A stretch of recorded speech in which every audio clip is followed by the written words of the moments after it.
morning, wherever you are. Welcome back, Space Engineers. Xbox One version. This is a very quick tutorial on the new update and how to basically set it up. Because in this update, there's a few things. Triton Europa, Titan and the alien planet have been added. There are new options, and what you want to do as well, if you want to increase your player count and your PCU limit, you're going to need, before you do anything, to hit up the options menu like this and go straight into game. Here you'll see a few new things have been added. One is experimental mode. This is what you need to tick. This will give you a warning. Ignore the warning, but it will cause some new options to pop up in the game, which I'll talk about later on. What you want as well is this enabled. This allows you to literally interact with objects that are close to the crosshair, not looking at them directly, so you can kind of interact with panels off to the side and so on. It's quite useful.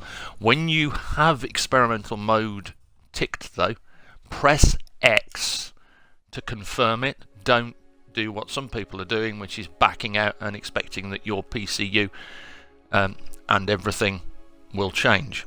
Another important point is that if you are playing a save that was made in the previous version, then that PCU will be locked to whatever it was there. If you want to start a brand new game, or you're bringing over a beta save with 200,000 PCU on it, it should be fine. But when you start a new game now, you'll be given some new options. Obviously the old scenarios are there, but if you go across to custom, you'll see the alien system in the custom game, the crashed red ship, distant moons, the Earth planet, green station, home system, lone survivor, Mars planet, moon base and red ship. Home system is the solar system, and the alien system has the alien planet, which is quite fun to play on. You can go to the workshop here as well, and here you can pick up any other scenarios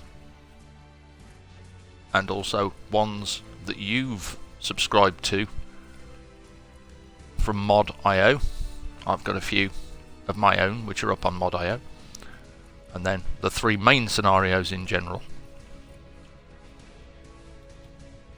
And when you're doing a custom game, if we get into this, you'll notice that there are several settings. You'll see that you've got creative and survival online mode, but if you look at my max players, if I turn this to friends, I can now, because I'm on the Xbox One X, whip this up to 6.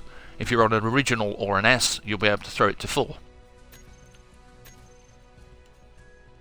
Also, before you start a game, if you want to make your life somewhat easier, you can hit Y on the pad and go into advanced settings. Now here you can change all sorts of things, but I recommend a few things. I would put these onto 10 times, depending on if you want the grind of the game to be easier. If you want to experience it as it is, don't change anything. But if you want to experience it with less grind and a bit more speed, then you can change this to 10 times. You can leave this as it is, or you can change it to 10 times. Be warned, if you change it to 10 times, you will increase all your cargo capacity and thus the weight of your ships. You'll need more thrust, etc. if you are hauling thousands and thousands of litres of stuff. You can turn your assembler efficiency up, your refinery speed, but I would potentially suggest you leave welding and grinding speeds at times too. Your environment hostility has changed. Now you have normal, cataclysm and Armageddon. Armageddon is, as it says, unrealistic. It is showers and showers of meteors. The next, if you want some really cool sound, like being able to hear you breathe in space and your heartbeat, change this to realistic. Leave all these as you want and scroll down, you'll see my PCU is 200,000. Now here you can do a couple of things. If you don't want to worry about your hydrogen and ion thrusters etc. damaging your landing pad or blocks, you can turn thruster damage off. And what I like to do is here you can turn auto respawn off. Now if you turn auto respawn off, this will make it easier for your friends to join you in a multiplayer game, because then they can just spawn on your survival kit and they won't automatically respawn to the nearest survival kit to them.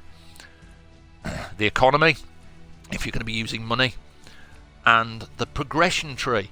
If you've been playing this several times and you want to start a new game and you're sick of having to constantly build and grind down blocks to open up new ones, or you just want to start it without that, well, here's your way of doing it. You can untick that, and again, once you've selected everything you want, you just press X, confirm it, and then you can press X again and start your game. You can turn autosave off if you want.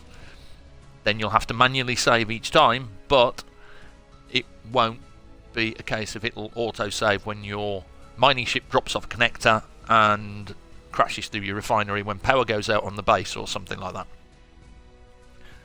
And that's basically how to get experimental mode running, and also some of the new bits in the menu.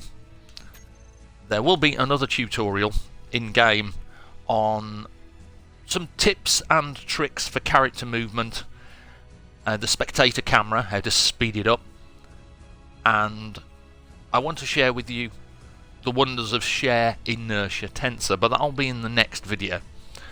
As always, have fun, stay safe, and happy engineering.